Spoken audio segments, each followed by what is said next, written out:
Alors je voudrais aujourd'hui évoquer avec vous la France et l'Union européenne.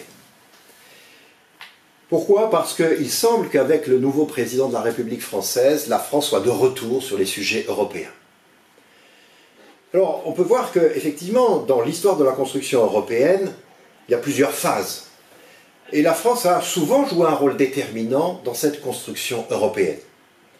Les présidents de la République française, les uns après les autres, ont apporté chacun leur contribution successive à cet édifice, avec plus ou moins de réussite, il est vrai. On garde en mémoire des duos franco-allemands restés célèbres. Le général de Gaulle et Konrad Adenauer, Valéry Giscard d'Estaing, Helmut Schmidt, François Mitterrand, Helmut Kohl. À d'autres moments, les choses sont peut-être moins nettes. Alors on peut voir dans un premier élément que la France est largement à l'origine de la construction du projet européen. Ce sont des personnalités françaises de grande envergure qui ont joué un rôle déterminant pour la constitution d'une communauté européenne d'un genre nouveau. Robert Schuman, Jean Monnet, ils ont la chance de rencontrer face à eux les accompagnants dans leur démarche, Konrad Adenauer en Allemagne, De Gasperi en Italie, Paul-Henri Spaak en Belgique. Ils ont fait preuve de clairvoyance, de volontarisme, d'esprit prospectif. Ils voyaient comment tracer un avenir pour l'Europe, non pas sur les modalités du traité de Versailles et ce qui a suivi après le traité de Versailles, mais sur des modalités de paix, d'avenir européen. Ils étaient hantés par l'idée du déclin de l'Europe et de retrouver la paix en Europe, la reconstruction en Europe. Et c'est la fameuse déclaration de Robert Schuman, le 9 mai 1950, qui a joué un rôle déterminant. C'est pour ça d'ailleurs que cette date est la fête de l'Europe aujourd'hui. L'Europe ne se fera pas d'un coup, ni dans une construction d'ensemble, elle se fera par des réalisations concrètes, créant d'abord une solidarité de fait. Et c'est le couple franco-allemand qui a été mis en avant comme l'élément déterminant pour cette construction. Cette déclaration est austère, assez technique, mais elle exprime toute la philosophie de la construction européenne, c'est-à-dire des solidarités de fait, pas un fédéralisme immédiat, mais un processus mis en place, un engrenage pris en place pour aller vers une future fédération européenne. Le mot est employé dans le discours de Robert Schuman de 1950. C'est une démarche fonctionnelle, l'Europe des petits pas, l'Europe des effets d'entraînement, des effets de cliquet, qui ont été développés, ce qu'on appelle la méthode Monnet, la méthode Jean Monnet. Et Jean Monnet, dans ses mémoires, en 1976, évoque cette logique de la méthode communautaire sur cette dimension forte. Bien sûr, c'est une conception économique libérale, mais un libéralisme tempéré. Et cette logique d'intégration a permis la construction des communautés, les unes après les autres, bien évidemment, jusqu'au traité de Maastricht. C'est à partir du traité de Maastricht que la logique d'intégration a été rejointe par la logique de la coopération intergouvernementale, qui n'était plus tout à fait en liaison avec la méthode Monnet. Ensuite, la France est restée longtemps une force de proposition pour poursuivre l'œuvre de construction européenne, au moins jusqu'en 2005. Les présidents successifs de la Ve République ont apporté leur contribution au projet européen, avec plus ou moins d'enthousiasme, il est vrai. Le général de Gaulle, quoique peu europhile, aura le souci avec le chancelier Adenauer du rapprochement franco-allemand pour sceller la réconciliation entre la France et l'Allemagne. Cette réconciliation joue toujours un très grand rôle aujourd'hui encore. Le président Pompidou sera très ouvert, au contraire, à l'accueil du Royaume-Uni. Le général de Gaulle était plutôt opposé à l'accueil du Royaume-Uni, qui se réalisera en 1973. Valéry Giscard d'Estaing va contribuer à la création du système monétaire européen, en dialoguant très efficacement avec le chancelier Schmidt.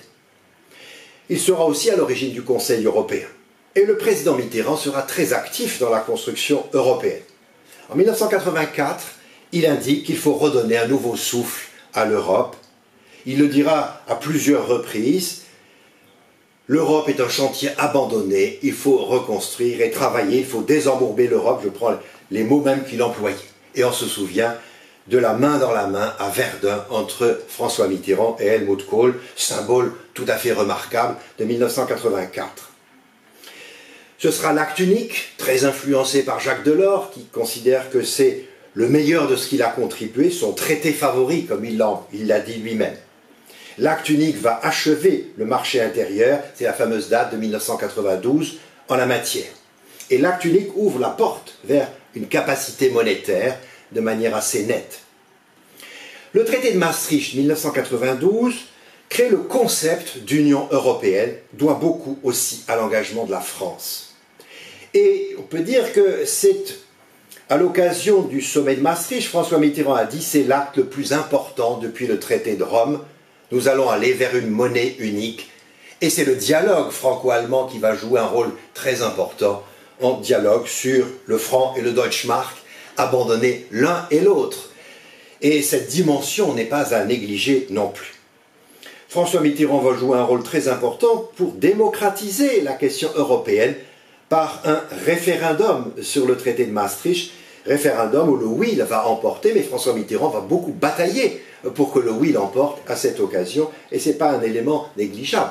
Et pour la première fois, la France va réviser sa constitution pour incorporer dans la constitution sa participation à la construction européenne.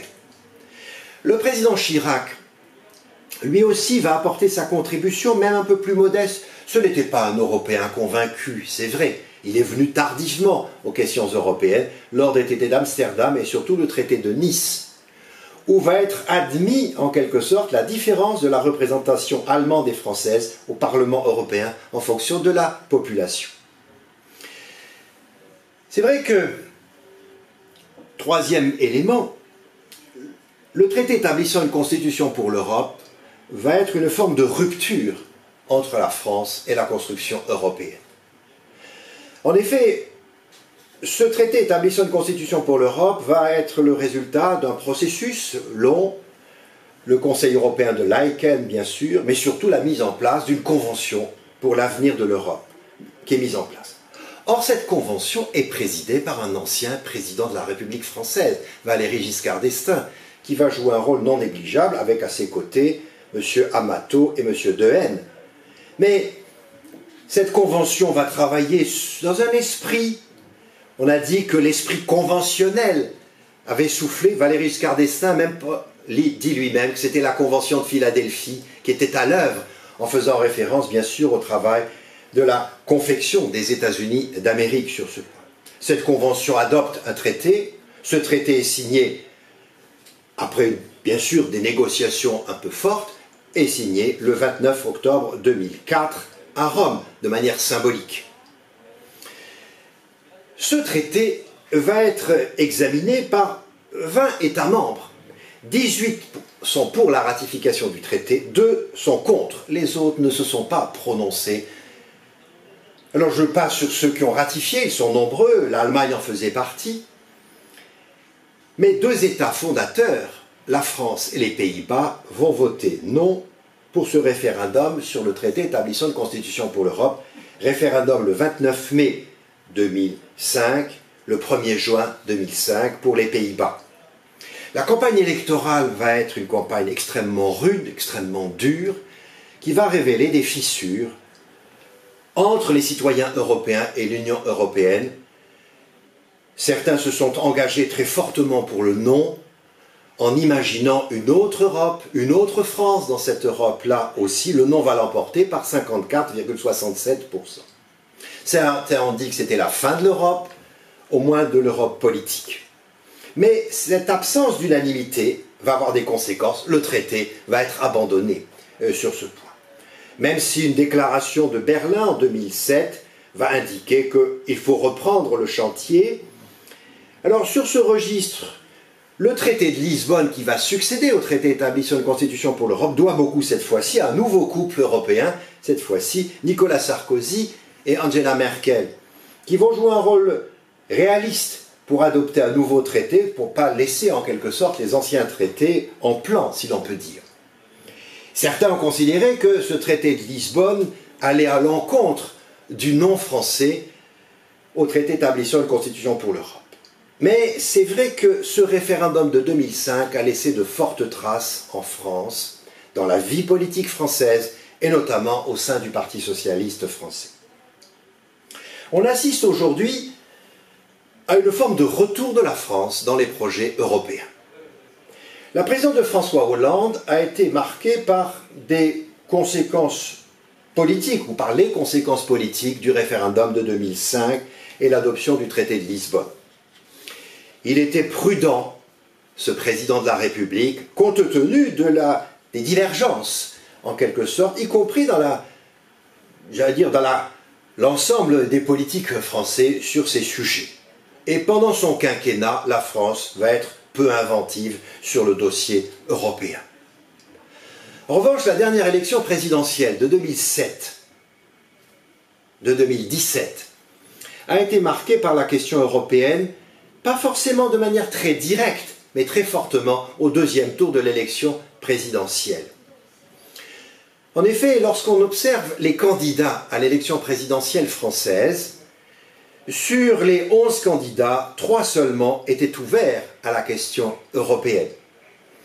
Et il y avait au fond des oppositions de beaucoup de candidats, soit de revenir à l'Europe des nations, soit de refonder complètement l'Europe, soit de quitter l'Union européenne.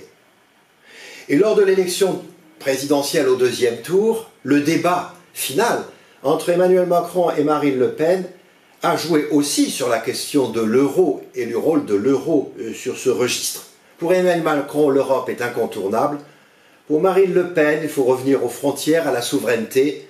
Sur l'euro, elle était beaucoup plus prudente. Elle est d'ailleurs devenue depuis extrêmement prudente sur la question de l'euro. Le président actuel propose beaucoup de choses. Il considère qu'il n'y a pas d'opposition entre l'Europe et la souveraineté, que la vraie souveraineté passe par l'Europe. Il veut une Europe de la sécurité et de la défense, une Europe de la croissance, une Europe qui protège de la mondialisation et de la concurrence, une Europe durable, une Europe du numérique. Il a prononcé des discours tout à fait importants à Athènes. D'abord, Athènes qui est la ville de la naissance de la démocratie, la ville qui montre aussi que le peuple grec a souffert de la question financière et monétaire.